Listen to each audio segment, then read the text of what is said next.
আরে সংস্কৃতি, তোমার চুল কেন খোলা? খুলে গেছে? আমার কাছে রাবার ব্যান্ড আছে, আমি পরে দিচ্ছি।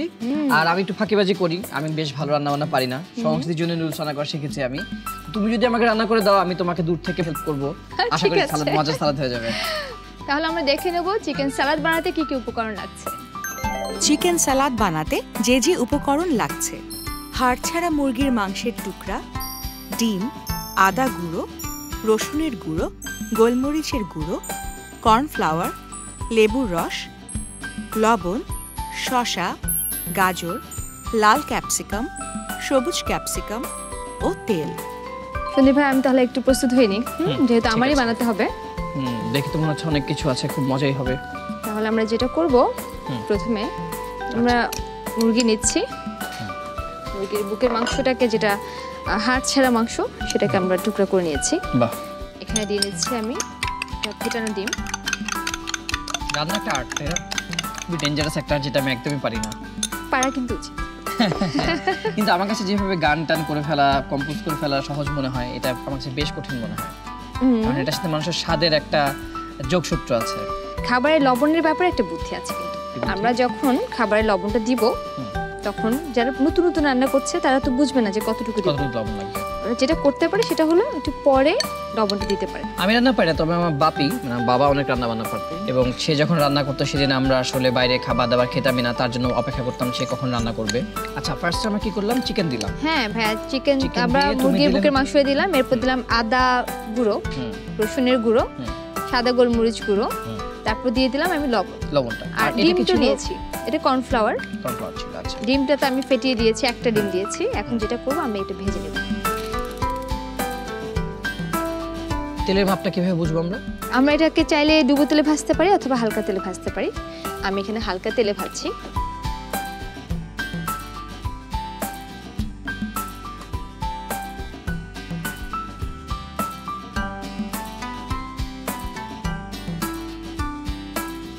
এটা কিসের ছবি সংস্কৃতি?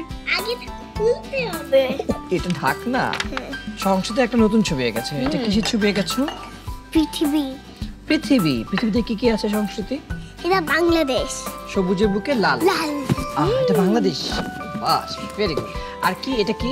এখানে লেখা রয়েছে, তো একটা চিঠি লিখেছে। আমি চিঠি লিখেছি। চিঠিটা পড়ে শোনাও তো সংস্কৃতি, কি লিখেছো তুমি? তুমি আমাকে বুঝো না, আমি লেখা বুঝি না। ও লেখা বোঝে না, লিখতে পারে, লেখা বোঝে না।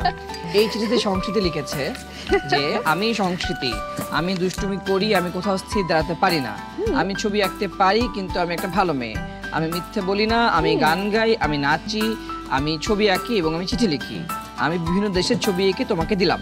ইতি সংস্কৃতি। বাহ, খুব সুন্দর চিঠি, খুব সুন্দর চিঠি হয়েছে তো সংস্কৃতি। দেখে যাও রান্না হচ্ছে, দেখে যাও। দূর থেকে দেখবে সংস্কৃতি। এই দেখো, আগুন থেকে চুলা থেকে আমাদের সাবধান থাকতে হবে। কি সুন্দর। সন্দীপ ভাই, এটা কিন্তু হয়ে গেছে, তাই না? বাহ, দেখতে তো বেশ ভালো লাগছে। হ্যাঁ, সালাদ যেহেতু বলছি আমরা, সবগুলো সালাদ দিয়ে দিচ্ছি। অনেকগুলো রং হবে। শসা, টমেটো, শসা দিলাম, এটা হচ্ছে ক্যাপসিকাম, লাল ক্যাপসিকামটা, গাজর, দিয়ে নিচ্ছি সবুজ ক্যাপসিকাম, এখানে দিয়ে নিচ্ছি আমি লেবুর রসটা। এটাকে ডিফারেন্ট টেস্ট করবে না এটা? খেতে খুব ভালো লাগবে।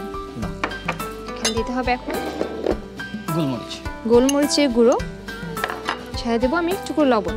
লবণ আমি দিয়েছি মুরগির মাংসে, এখন দিচ্ছি সালাদে। এখন কি করবো জানো সংস্কৃতি? মুরগির মাংসের সাথে সবগুলো মাখিয়ে নেব।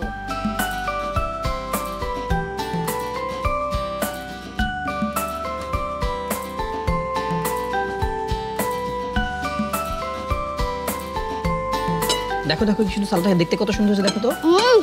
সালাদে কি কি কালার আছে দেখো তো, এটার মধ্যে লাল আছে, কমলা আছে, সবুজ আছে, সাদা আছে। Very good. এই সন্দীপ ভাইয়া তৈরি হয়ে গেল। আর কোনটাও নেই। দেখে নেব চিকেন সালাদ তৈরির প্রস্তুত প্রণালী আরেকবার। চিকেন সালাদ তৈরি করতে প্রথমে একটি পাত্রে হাড় ছাড়া মুরগির মাংসের টুকরোগুলো নিয়ে নিন।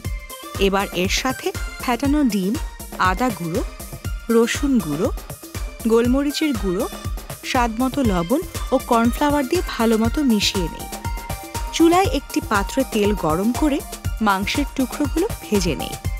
এবারে সালাদ তৈরির জন্য একটি পাত্রে শসা, লাল ক্যাপসিকাম, গাজর, সবুজ ক্যাপসিকাম, লেবুর রস, লবণ ও ভেজে রাখা মুরগির মাংসের টুকরোগুলো দিয়ে ভালোভাবে মিশিয়ে নিন। তৈরি হয়ে গেল পুষ্টিকর ও সুস্বাদু চিকেন সালাদ।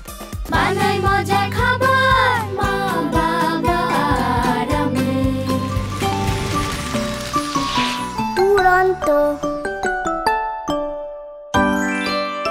ফেসবুকে ফলো করো এবং ইউটিউবে সাবস্ক্রাইব করো দুরন্ত টিভি।